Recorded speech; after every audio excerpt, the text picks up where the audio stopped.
पहले हम गणेश वंदना करते हैं, इसलिए हम आइए गणेश जी का एक छोटा सा श्लोक बोलते हैं। क्या श्लोक है?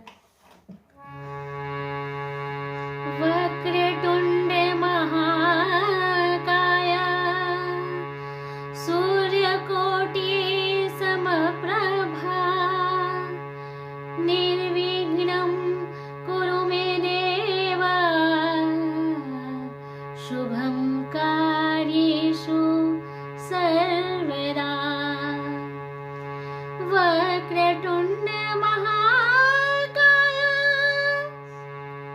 सूर्यकोटि समप्रभा निर्विघ्नं कुरु मे देव शुभं कार्येषु सर्वदा। भवानी शंकरो वंदे श्रद्धा विश्वासरूपिणो। तुलसीदास जी की ये जो श्लोक है, इससे हम शिव पार्वती जी के इस जोड़े को नमन करते हैं। आइए हम देखते हैं भजन उनका कौन सा है जो कि इनके विवाह पे आधारित है।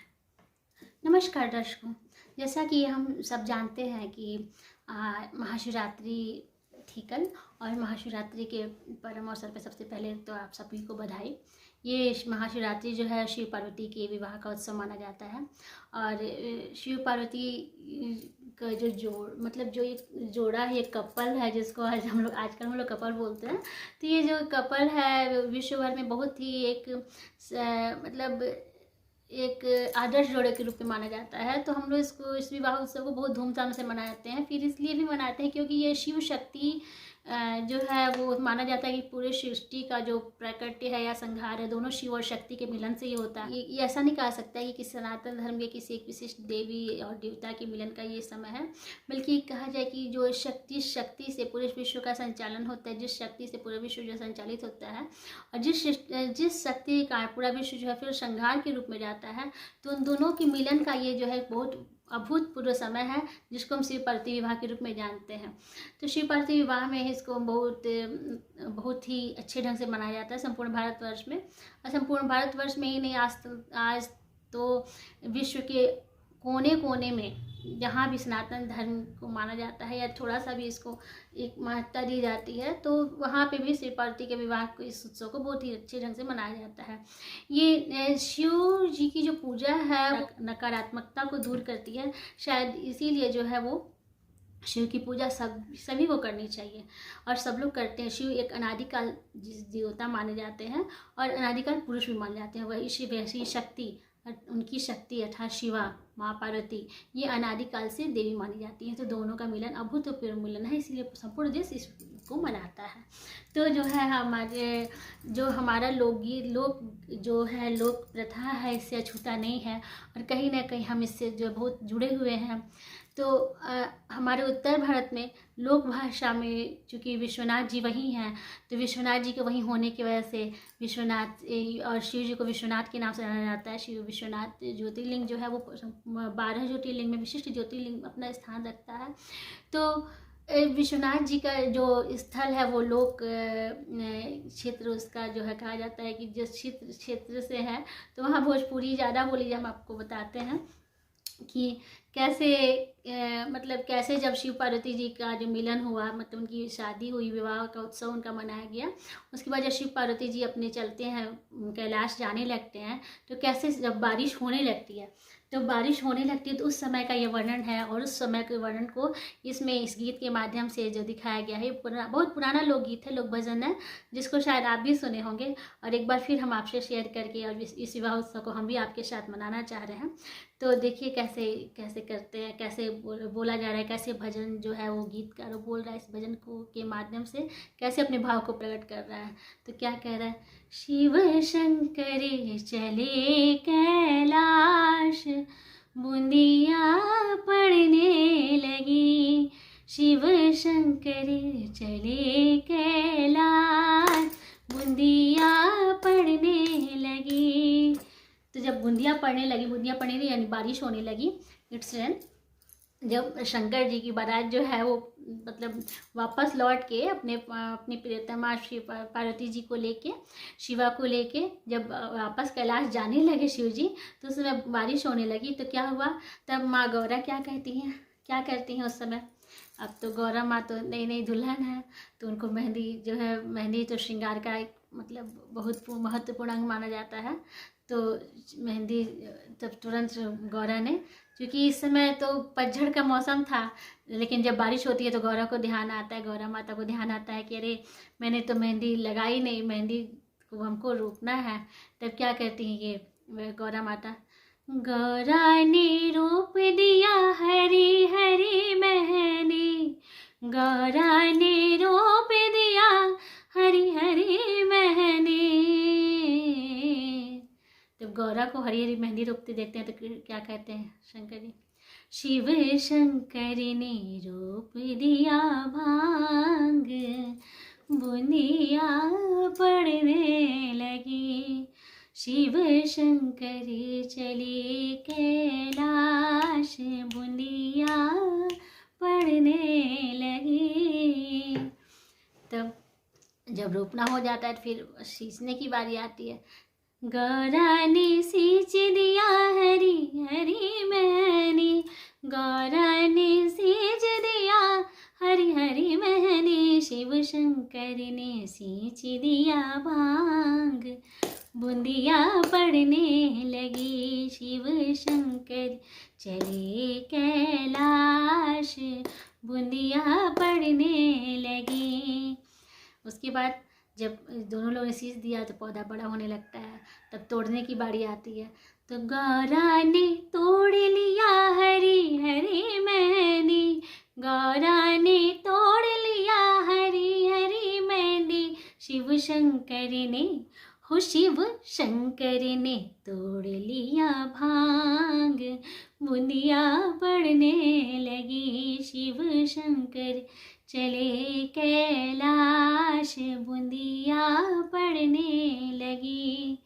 जब रोप भी लेते हैं, तोड़ भी लेते हैं, तब आती है पीसने की बारी। अब मतलब अब जब सामान मेरे पास आ गया तब हम उसको यूज करेंगे, तो यूज करना भी लोग स्टार्ट करते हैं। फिर गौरा ने पीस दिया हरी हरी मेहंदी, गौरा ने पीस दिया हरी हरी मेहंदी, गौरा ने पीस दिया हरी हरी मेहंदी जी, हरी हरी हो हरी हरी हरी हरी हरी हरी हरी हरी हरी हरी हरी हरी हरी हरी हरी हरी हरी हरी हरी मेहंदी, हरी हरी हरी हरी हरी हरी हरी हरी मेहंदी, हरी हरी मेहंदी, हरी हरी मेहंदी, गौरा ने पीस लिया हरी हरी मेहंदी, शिव शंकर ने, हो शिव शंकर ने पीस लिया भांग, बूंदिया पड़ने लगी, शिव शंकर चले कैलाश, बूंदिया पड़ने लगी। तो मेरे भोले बाबा को तो भांग पसंद ही है। जब उसके बाद जब गौरा माता जो है मेहंदी पीस लेती हैं, तो मेहंदी को पीसने के बाद उसको हाथ पे रचाई जाती है।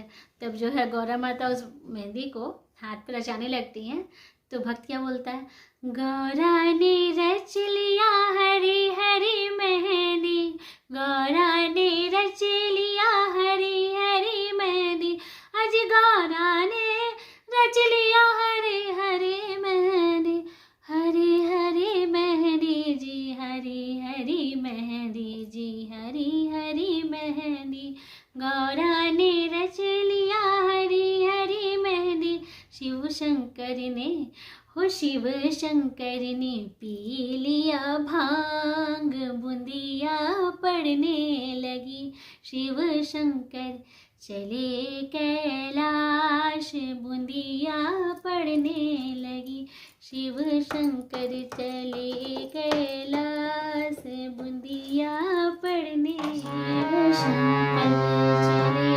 कैलाश, बूंदिया पड़ने लगे, गौरा ने बोल दिया हरी हरी मेहंदी, बोल दिया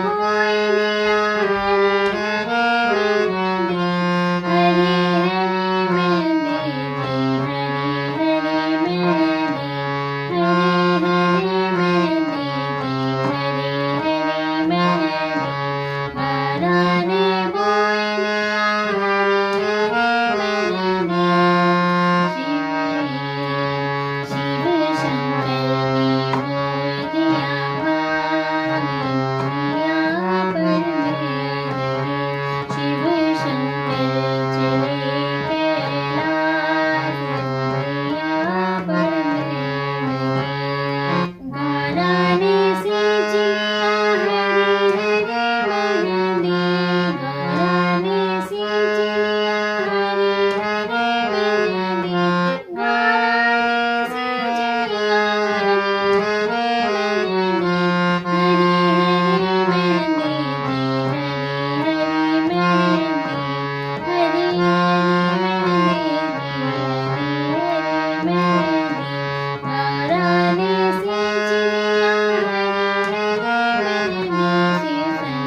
शंकर ने पी लिया भांग, बुंदिया पड़ मेरी। शिव शंकर चले कैलाश, बुंदिया पड़ मेरी। माता पार्वती और शिव, जो शिव पार्वती की जोड़ी है, वो कैलाश हंसते खेलते पहुंच जाती है। माँ के हाथ में मेहंदी लग जाती है और बम बम भोले में शिव जी जो है वो, हमारे आपके शिव जी जो है वो भांग पी के मस्त होके और कैलाश पहुंच जाते हैं। इस तरह से चोटी करते हुए शिव जी की बारात जो है वो लौट जाती है। तो इस तरह से हम भी जो है बारात को मतलब शिव जी की, चूँकि कल वो थी, विवाह थी, और हम बारात को विदाई देते हुए शिव पार्वती जी को प्रणाम करते हुए कि जो है सबके मन में नकारात्मकता को ख़त्म करें, सकारात्मकता को की स्थान दें। जो भारत का सनातन का एक जो रहा है एम या लक्ष्य कहा जाए कि बुराई पे अच्छाई की जीत, तो हम जब शिव की पूजा करते हैं तो शिव जो है अघोर तत्व को दर्शाता है, और अघोर तत्व जो है वो नकारात्मक, अघोर तत्व जो है वो नकारात्मकता से मनुष्य को दूर करता है। वो उसका ये मानना रहता है कहीं नकारात्मकता है ही नहीं, जहाँ से नकारात्मकता को ख़त्म किया जाए और वो उस नेगेटिविटी को हमसे दूर करते हैं। इसलिए हम लोग शिव की आराधना जरूर करते हैं। तो इस तरह से शिव पार्वती विवाह की, शुभ विवाह की आप सबको शुभकामना देते हुए फिर हम आप सब मिलते रहेंगे। कैसा लगा आपको भजन, ज़रूर आप अपने घर में गुनगुनाइए। अगर आप कहेंगे तो इसका हम जो है स्वरलिपि भी आपको ज़रूर भेज देंगे। अगर आप कहिएगा डिस्क्रिप्शन में हम डाल देंगे, या फिर अलग इसका जो है हम वीडियो ही बना देंगे। ज़रूर आप देखिए और लाइक, सब्सक्राइब और शेयर करना ज़रूर नहीं भूलिए, ताकि हमको जो है इससे प्रोत्साहन मिलता रहे, आगे भी हम आपके लिए वीडियो बनाते रहे। हमारा जो है हमारे चैनल का मेन जो है एम यही रहता है, संगीत के एक सुगम रूप, सभ्य रूप जो शुरू से उसको मिला हुआ है, तो उसके बारे में सब लोग जाने। आप में से बहुत लोग जानते भी होंगे और जो नहीं जानते वो जानते जा रहे हैं। संगीत कितना सुंदर है, कितना मनमोहक है संगीत। हमने इस पर सुधीर चौधरी जी की एक जो है उस पर जो उनका शो था, उस पर मैंने एक शॉर्ट्स भी बनाया है। शॉर्ट्स भी आप ज़रूर देखिए। संगीत कितना महत्वपूर्ण रहा है, संगीत भाव की अभिव्यक्ति ही नहीं, हमारे एक संगीत एक तरह की भाषा है जो कि हमारे मन मस्तिष्क को बहुत शांत करके और हमारा जो नेचर है, हमारे मस्तिष्क उसको पवित्र करती है, एक अच्छी जगह पे ले जाती है। इस तरह से संगीत जो है हमारे लिए बहुत ही उपयोगी है। तो अब जो है मैं आपसे विदा लेते हुए नमस्कार, प्रणाम।